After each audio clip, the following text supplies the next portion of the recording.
नमस्कार, मैं हूं निकिता और आप देख रहे हैं सत्यहिंदी.com। चलिए एक नजर डालते हैं अब तक की सुर्खियों पर। गुजरात में जल्द ही विधानसभा चुनाव होने हैं। हालांकि अभी तारीख का ऐलान नहीं हुआ है, लेकिन संभावना है कि दिवाली के बाद चुनाव आयोग द्वारा इसकी घोषणा की जा सकती है। और इसी बीच सूरत में एक कार्यक्रम के दौरान गुजरात के गृह मंत्री हर्ष संघवी ने कहा कि मैंने और भूपेंद्र भाई पटेल ने आपस में बात करके निर्णय लिया है कि 21 अक्टूबर से 27 अक्टूबर तक गुजरात के किसी भी नागरिक से ट्रैफिक पुलिस कोई जुर्माना नहीं वसूलेगी। यदि कोई नागरिक बिना हेलमेट या लाइसेंस या यातायात नियमों के किसी अन्य उल्लंघन के लिए पकड़ा जाता है तो पुलिस इस दौरान उन्हें सलाह देगी, लेकिन ना तो लाइसेंस जब्त करेगी और ना ही चालान करेगी।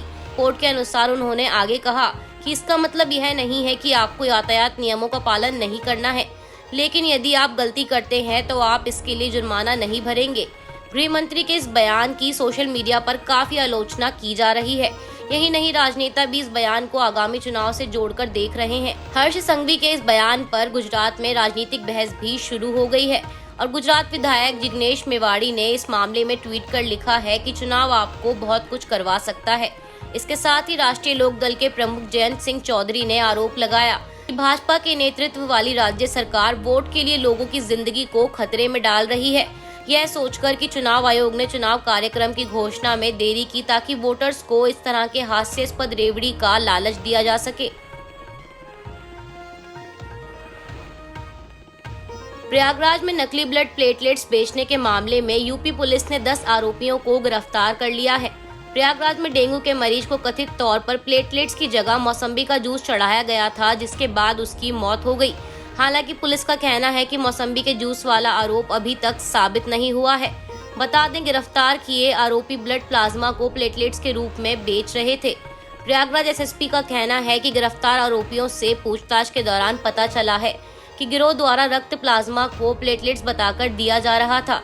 एसएसपी का कहना है कि कथित तौर पर मौसम्बी के रस को प्लेटलेट्स बताए जाने के मामले में जांच रिपोर्ट का भी इंतजार है। महाराष्ट्र नवनिर्माण सेना अध्यक्ष राज ठाकरे की तरफ से शुक्रवार 21 अक्टूबर को मुंबई के ऐतिहासिक शिवाजी पार्क में दीपोत्सव समारोह का आयोजन किया गया। बता दें, मनसे की तरफ से बीते 10 सालों से शिवाजी पार्क मैदान में दीपोत्सव का आयोजन होता आ रहा है, लेकिन इस साल मनसे की तरफ से मनाया गया दीपोत्सव ज्यादा खास इसलिए माना जा रहा है क्योंकि पहली बार मनसे अध्यक्ष राज ठाकरे, मुख्यमंत्री एकनाथ शिंदे और उप मुख्यमंत्री देवेंद्र फडणवीस एक साथ एक ही मंच पर नजर आए हैं। मनसे की तरफ से आयोजित दीपोत्सव समारोह के लिए शिंदे और फडणवीस को खास तौर पर आमंत्रित किया गया था, जिसे लेकर अब चर्चाएं तेज हो गई हैं कि क्या बीएमसी चुनाव से पहले नया गठजोड़ देखने को मिल सकता है और इस गठबंधन को लेकर अटकलें जोर पर हैं। सभी की नजरें इस बात पर टिकी हुई हैं कि क्या आगामी बीएमसी चुनाव में भी ये तीनों नेता एक साथ आएंगे। दिवाली का त्योहार आते ही पूरे देश में जश्न का माहौल बना हुआ है। जहां एक ओर लोग जमकर आतिशबाजी करने की तैयारियां कर रहे हैं, तो वहीं दूसरी तरफ कई राज्यों में पटाखों को पूरी तरह से बैन कर दिया गया है। और इन्हीं राज्यों में से एक है राजधानी दिल्ली, जहां पटाखों पर सरकार द्वारा पूरी तरह से प्रतिबंध लगा दिया गया है।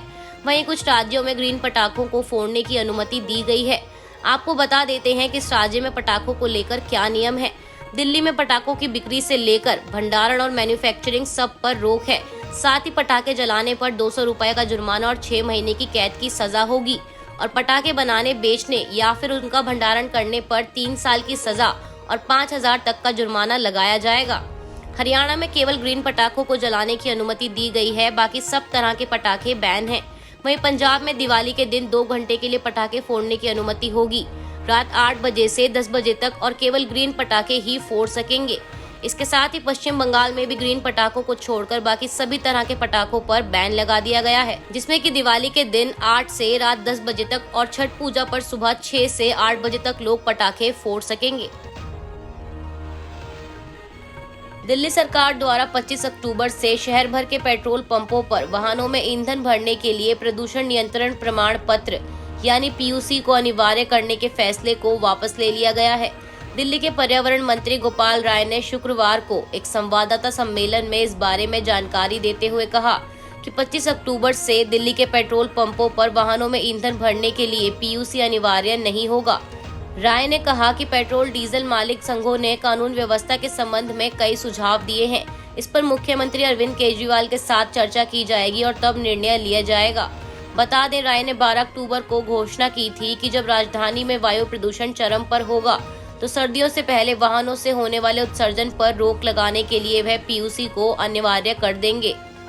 इसके साथ ही गोपाल राय ने सम्मेलन के दौरान बताया कि वाहन विरोधी प्रदूषण अभियान यानी रेड लाइट ऑन गाड़ी ऑफ का पहला चरण 28 अक्टूबर से 28 नवंबर तक होगा और इस दौरान दिल्ली में सिविल डिफेंस वॉलंटियर्स यात्रियों को विभिन्न माध्यमों से वाहनों के प्रदूषण के बारे में जागरूक करेंगे।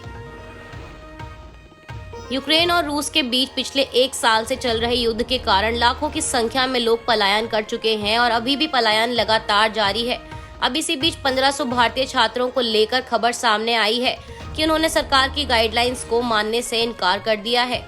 छात्र यूक्रेन से वापस आने को तैयार नहीं हैं और इसे लेकर उनके पास अपने अलग अलग तर्क हैं। उनका कहना है कि भारत सरकार ने उनके पास कोई विकल्प नहीं छोड़ा है। एक छात्र ने कहा कि हम कुछ महीने पहले आए हैं, सभी प्रकार की बाधाओं का सामना कर रहे हैं। हम अपनी पढ़ाई पूरी करने के बाद या फिर ताबूतों में भारत वापस जाएंगे। छात्रों का कहना है कि उनके पास वहां रहने के अलावा कोई दूसरा विकल्प नहीं है, क्योंकि भारत सरकार ने पहले ही स्पष्ट कर दिया था कि वे उन्हें देश में चिकित्सा संस्थानों में समायोजित नहीं कर पाएंगे।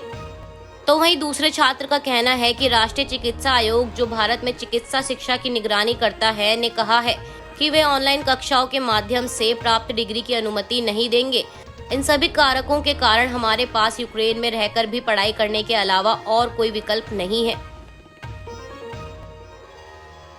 लिज ट्रस के प्रधानमंत्री पद से इस्तीफा देने के बाद पीएम पद की दौड़ में भारतीय मूल के ऋषि सुनक सबसे आगे हैं, लेकिन ब्रिटिश मीडिया की रिपोर्ट के अनुसार बोरिस जॉनसन ने उनसे दौड़ से बाहर होने और लिज ट्रस की जगह पर उन्हें वापस आने देने का आग्रह किया है।